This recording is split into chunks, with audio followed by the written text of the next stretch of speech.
महाभारत को हम सही मायने में विश्व का प्रथम विश्वयुद्ध कह सकते हैं, क्योंकि शायद ही कोई ऐसा राज्य था जिसने इस युद्ध में भाग नहीं लिया। आर्यावर्त के समस्त राजा या तो कौरव अथवा पांडव के पक्ष में खड़े दिख रहे थे। श्री बलराम और रुक्मी ये दो ही व्यक्ति ऐसे थे जिन्होंने इस युद्ध में भाग नहीं लिया। कम से कम हम सभी तो यही जानते हैं। किंतु एक और राज्य ऐसा था जो युद्ध क्षेत्र में होते हुए भी युद्ध से विरत था। वो था दक्षिण के उडुपी का राज्य। जब उडुपी के राजा अपनी सेना सहित कुरुक्षेत्र पहुंचे तो कौरव और पांडव दोनों उन्हें अपनी ओर मिलाने का प्रयत्न करने लगे।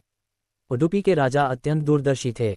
उन्होंने श्री कृष्ण से पूछा, हे माधव, दोनों ओर से जिसे भी देखो युद्ध के लिए लालायित दिखता है, किंतु क्या किसी ने सोचा है कि दोनों ओर से उपस्थित इतनी विशाल सेना के भोजन का प्रबंध कैसे होगा? इस पर श्री कृष्ण ने कहा, महाराज, आपने बिल्कुल उचित सोचा है। आपके इस बात को छेड़ने पर मुझे प्रतीत होता है कि आपके पास इसकी कोई योजना है। अगर ऐसा है तो कृपया बताएं। इस पर उडुपी नरेश ने कहा, हे वासुदेव, ये सत्य है। भाइयों के बीच हो रहे इस युद्ध को मैं उचित नहीं मानता, इसी कारण इस युद्ध में भाग लेने की इच्छा मुझे नहीं है। किंतु ये युद्ध अब टाला नहीं जा सकता, इसी कारण मेरी ये इच्छा है कि मैं अपनी पूरी सेना के साथ यहाँ उपस्थित समस्त सेना के भोजन का प्रबंध करूं। इस पर श्री कृष्ण ने हर्षित होते हुए कहा, महाराज, आपका विचार अति उत्तम है। इस युद्ध में लगभग 50 लाख योद्धा भाग लेंगे और अगर आप जैसे कुशल राजा उनके भोजन के प्रबंधन को देखेगा तो हम उस ओर से निश्चिंत ही रहेंगे। वैसे भी मुझे पता है कि सागर जितनी इस विशाल सेना के भोजन प्रबंधन करना आपके और भीमसेन के अतिरिक्त और किसी के लिए भी संभव नहीं है। भीमसेन इस युद्ध से विरत हो नहीं सकते, अतः मेरी आपसे प्रार्थना है कि आप अपनी सेना सहित दोनों ओर की सेना के भोजन का भार संभालिए। इस प्रकार उडुपी के महाराज ने सेना के भोजन का प्रभार संभाला। पहले दिन उन्होंने उपस्थित सभी योद्धाओं के लिए भोजन का प्रबंध किया। उनकी कुशलता ऐसी थी कि दिन के अंत तक एक दाना अन्न का भी बर्बाद नहीं होता था। जैसे जैसे दिन बीतते गए योद्धाओं की संख्या भी कम होती गई। दोनों ओर के योद्धा ये देखकर आश्चर्यचकित रह जाते थे कि हर दिन के अंत तक उडुपी नरेश केवल उतने ही लोगों का भोजन बनवाते थे जितने वास्तव में उपस्थित रहते थे। किसी को समझ नहीं आ रहा था कि आखिर उन्हें ये कैसे पता चल जाता है कि आज कितने योद्धा मृत्यु को प्राप्त होंगे, ताकि उस आधार पर वे भोजन की व्यवस्था करवा सकें। इतने विशाल सेना के भोजन का प्रबंध करना अपने आप में ही एक आश्चर्य था, और उस पर भी इस प्रकार की अन्न का एक दाना भी बर्बाद ना हो, ये तो किसी चमत्कार से कम नहीं था। अंततः युद्ध समाप्त हुआ और पांडवों की जीत हुई।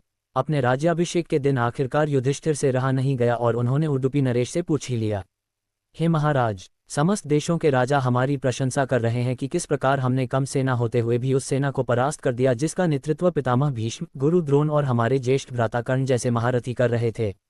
किंतु मुझे लगता है कि हम सबसे अधिक प्रशंसा के पात्र आप हैं, जिन्होंने न केवल इतनी विशाल सेना के लिए भोजन का प्रबंध किया, अपितु ऐसा प्रबंधन किया कि एक दाना भी अन्न का व्यर्थ ना हो पाया। मैं आपसे इस कुशलता का रहस्य जानना चाहता हूँ। इस पर उडुपी नरेश ने हंसते हुए कहा, सम्राट, आपने जो इस युद्ध में विजय पाई है उसका श्रेय किसे देंगे? इस पर युधिष्ठिर ने कहा, श्री कृष्ण के अतिरिक्त इसका श्रेय और किसे जा सकता है? अगर वे ना होते तो कौरव सेना को परास्त करना असंभव था। तब उडुपी नरेश ने कहा, हे महाराज, आप जिसे मेरा चमत्कार कह रहे हैं वो भी श्री कृष्ण का ही प्रताप है। ऐसा सुनकर वहां उपस्थित सभी लोग आश्चर्यचकित हो गए। तब उडुपी नरेश ने इस रहस्य पर से पर्दा उठाया और कहा, हे महाराज, श्री कृष्ण प्रतिदिन रात्रि में मूंगफली खाते थे। मैं प्रतिदिन उनके शिविर में गिनकर मूंगफली रखता था और उनके खाने के पश्चात गिनकर देखता था कि उन्होंने कितनी मूंगफली खाई है। वे जितनी मूंगफली खाते थे उससे ठीक 1000 गुना सैनिक अगले दिन युद्ध में मारे जाते थे।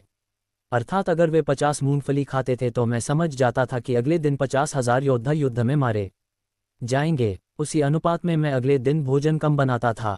यही कारण था कि कभी भी भोजन व्यर्थ नहीं हुआ। श्री कृष्ण के इस चमत्कार को सुनकर सभी उनके आगे नतमस्तक हो गए।